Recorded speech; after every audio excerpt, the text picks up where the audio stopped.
হৈছে আৰু কেইদিনমান পিছত এইবিলাক তুলিব হ'ব। এইবিলাক আমাৰ নহয়, আমাৰ গাঁৱৰ। তাৰপৰা আৰু খালত আছে, সেইটো চাইডে আছে ৰাস্তা সিপাৰে, তাতো কৰা হ'ব বড়ো ধানৰ খেতি। যেতিয়া ইয়াত মাটি চাটি বৰষুণ দি আছে এতিয়া।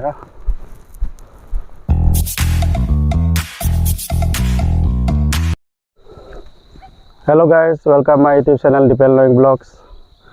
সকলোৱে খবৰ ভালে আছেনে? আজি মই আপোনালোকলৈ এটি নতুন ভিডিঅ' লৈ আহিছোঁ। এতিয়া আমি যাম চাপৰিলৈ। চাপৰিত অলপ চাই আহোঁ চাপৰিখন, বহুত দিন যোৱা নাই। আৰু আজি কেইদিনমান হ'ল ভিডিঅ' দিয়া নাই ইউটিউব চেনেলত, গতিকে আজি এটি ভিডিঅ' আপোনালোকলৈ আগবাঢ়িছোঁ। ভিডিঅ'টি চাই ভাল পালে লাইক শ্বেয়াৰ কমেণ্ট কৰি জনাব, লগতে ছাবস্ক্ৰাইব কৰিব। বলক এতিয়া ভিডিঅ'টোলৈ আগবাঢ়ো। এইখন আমাৰ বাৰী। এইবিলাক সৰিয়হ ভালে হৈছে। ডাৱৰীয়া বতৰ, একদম চাপৰিখন আপোনালোকক একবাৰ দেখাই দিছোঁ। সৰিয়হবোৰ গুটি লাগিছে, লাগি আৰু কেইদিনমান পিছত তুলিব হ'ব এইবিলাক সৰিয়হ। এইবিলাক গোটেই আমাৰ গাঁৱৰে। এইবিলাক সৰিয়হ পকিব হৈছে আৰু কেইদিনমান পিছত এইবিলাক তুলিব হ'ব। এইবিলাক আমাৰ নহয়, আমাৰ গাঁৱৰ ৰাইজৰ বেলেগৰ। এইখিনি দেখাই দিছোঁ আপোনালোকক।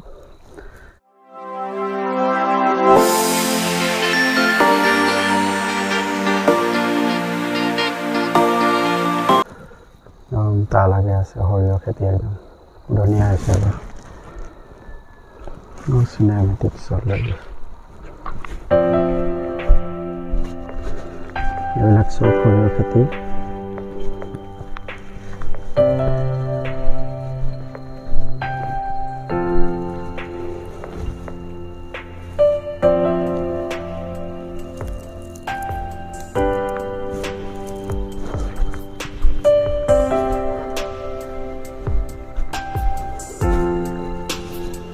এইবিলাক তোলাৰ পিছত ইয়াতে বড়ো ধানৰ খেতি কৰিব। বড়ো ধানৰ খেতি কৰি থাকোঁতে আপোনালোকক দেখাম।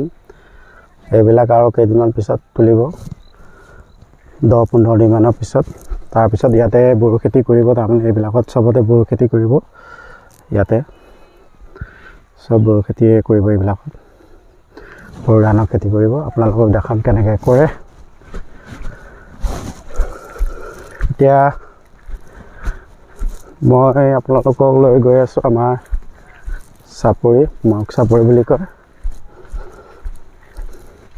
বড়ো ধানৰ খেতিৰ কাৰণে প্ৰস্তুতি চলাই আছে আমাৰ। মই এতিয়া আহিছোঁ আবেলি টাইমত। এনেকুৱা আবেলি টাইমত পথাৰলৈ আহি বহুত ভাল লাগে, মনটো বহুত ভাল লাগে। এইবিলাক খেতি চব সৰিয়হ খেতি চব বহুত ভাল লাগে। এইটো পুখুৰী, এইখন গৰু খোৱা বিল বুলি কয়।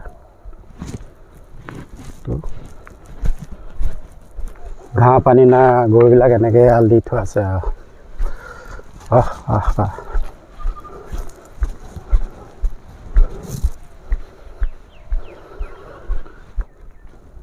একদম ইয়াতে কাৰেণ্টৰ দ্বাৰা চলিব। পানী দি একদম পথাৰ যাব আৰু দুদিনমান পিছত ইয়াতে দিব।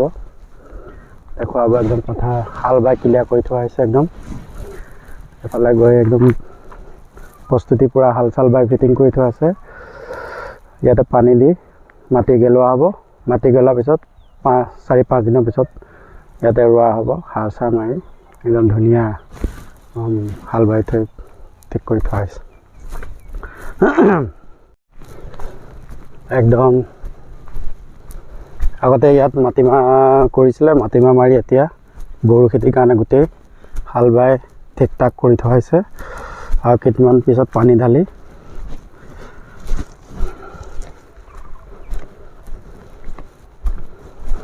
একদম সেই চটিখন দেখিছে, সেইখন নীলা একদম মাথা তাৰ পৰা আৰম্ভ হ'ব একদম তালৈকে, একদম ইয়ালৈকে আৰম্ভ হ'ব।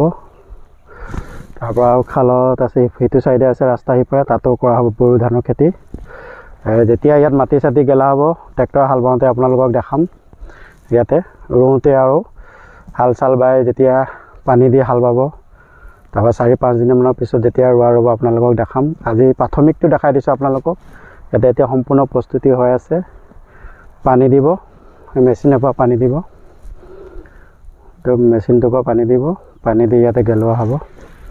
গেলাওঁতে 4-5 দিনমান লাগিব। সাৰ চাৰ মাৰিব লাগিব ইয়াতে, ইউৰিয়া চিউৰিয়া, DAP CAP, পটাছ কিবাকিবিবিলাক মাৰিব লাগিব। মৰাৰ পিছত মাটিটো যেতিয়া গেলিব, তাৰপিছত 4-5 দিনৰ পিছত ৰুই, কিছুমানে এসপ্তাহ পিছতো ৰুই আপোনালোকক দেখাম। আমাৰ বহা আগতে আপোনাৰ আগৰ ভিডিঅ'তে দেখাইছে আপোনালোকক। এইখিনি মাটিমাহ মানে মাৰি পেলাই যিখিনি ঘোলা, এইখিনি ইয়াতে ৰখা হৈছে গৰুক খুৱাবৰ কাৰণে। এইখিনি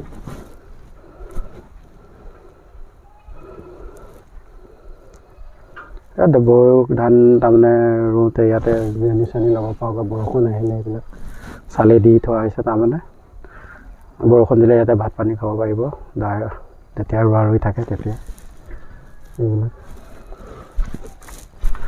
এইখিনি কঠীয়া, এই কঠীয়াখিনি উঠাব লাগিব, উঠাই তুলি মানে পানীত গেলাই থ'ব লাগিব কেইদিনমান। তাৰপৰা যেতিয়া ৰুব পৰা হ'ব মাটিত, ৰোৱা হ'ব আপোনালোকক দেখাম। তাতো কৰা হ'ব বড়ো ধানৰ খেতি, গোটেইখিনিতে কৰা হ'ব। এই কঠীয়া পাৰি থোৱা ডোখৰতো কৰা হ'ব আৰু ইফালে কৰা হ'ব, দেখাই দিছোঁ আপোনালোকক। ইয়াত কৰি শেষ হোৱাৰ পিছত ইয়াত কৰা হ'ব, তাতে কৰা হ'ব এইডোখৰত। সামৰিছোঁ আপোনালোকক বড়ো ধানৰ খেতি প্ৰস্তুতিৰ বিষয়ে অকণমান দেখালোঁ। আৰু ভিডিঅ'টি চাই ভাল পালে লাইক, শ্বেয়াৰ আৰু কমেণ্ট কৰিব, লগতে ছাবস্ক্ৰাইব কৰি দিব।